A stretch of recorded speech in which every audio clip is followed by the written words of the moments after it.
सबैमा नमस्ते, राधे राधे। मेरो मिनी ब्लगमा हजुरहरूलाई सबैलाई स्वागत छ। आजको कन्टेन्ट चाहिँ मेरो सब्जी टिप्ने छ है गाइज। हेर्नु न हाम्रो लट्टेको साग कति राम्रो छ, फलेको छ। हेर्नु न कस्तो राम्रो सिमी फलेको छ। म सिमी टिप्न जाँदैछु है गाइज। आजको सिमी टिप्दैछु। सिमी टिप्दैछु। दिदी तपाईँलाई यो सिमी मिठो लाग्छ? मिठो लाग्छ, हो मिठो लाग्छ, तर फलेकै त छैन, थोरै छ। मलाई के दिन्छौ? कति फलेको थियो, फल्ने थियो कि असिना पानी म ढिलो आएँ कि क्या हो? होइन, असिना पानी आयो नि त, अनि त्यो भकाले गर्दा इस्कुस पनि पो रहेछ। इस्कुस फल्यो नि। भगवान, कति राम्रो इस्कुस। यहाँ हेर्नु त छेउबाट कस्तो राम्रो इस्कुस फलेको छ। आहा, कति राम्रो। पहाडको कुरा यहाँ पनि पो फलेछ। यहाँ हेर्नु न, लु हेर कस्तो राम्रो छ। कति राम्रो, कति राम्रो। इस्कुस पनि पो फलेको रहेछ। इस्कुसको सब्जी मिठो ए लाग्छ। सानो इस्कुस, सानो बच्चा इस्कुस। यहाँ हेर्नु न, यहाँनिर नि छ। ए कस्तो राम्रो छ। आमा, कति राम्रो इस्कुस रहेछ फलेको। लु, इस्कुस त नखाने होला नि। आजको सब्जी के पकाउँछ? म आएको छु पाहुना। आज यही दिदी, यही सिमी पकाउँछु। अनि के भन्छ त्यो सजिना छ क्या, सजिनामा झोल हाल्छु। अनि मलाई त्यही खुवाउँछौ आज? खुवाउँछु नि। भाइ बजार गएर चाहिँ माछा ल्याउँछ होला, माछा अनि माछा अनि यो सब्जीहरू भुट्छु होइन। खै हेरौँ। टमाटर फत्काउँछु। आहा, कति मिठो गरेर पकाऊ है। ल ल दिदी। सब्जी अर्ग्यानिक देखाएपछि त मलाई खुवाउनु पनि त अर्ग्यानिक किसिमले हो कि कसो? यो सबै हाम्रो लट्टेको साग कि दिदी, आज मल हालेको थियो कि कस्तो राम्रो भइरहेछ। कति राम्रो फलेको नि। बेला भइरहेछ क्या। म त यो इस्कुस देखेर छक्क परे।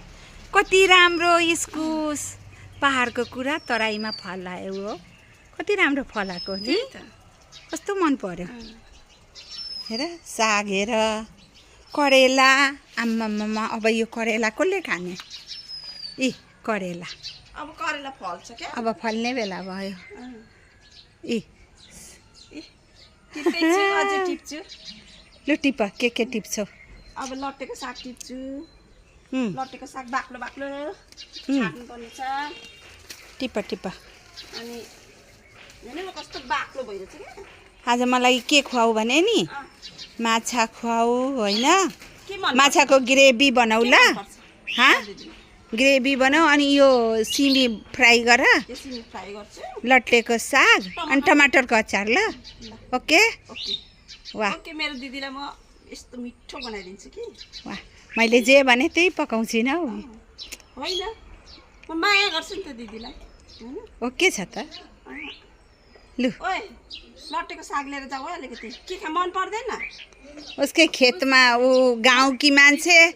दिदी दम अहिले भर्खरै गएको। दुईजना गएका छन् साथीहरू। हाम्रो यता चाहिँ मकै बारी हेर्नु न, कस्तो राम्रो मकै।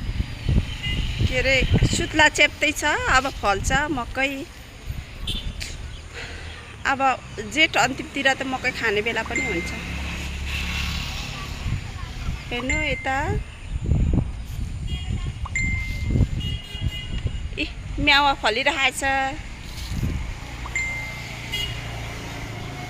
कस्तो राम्रो भइरहेछ मकै हाम्रो।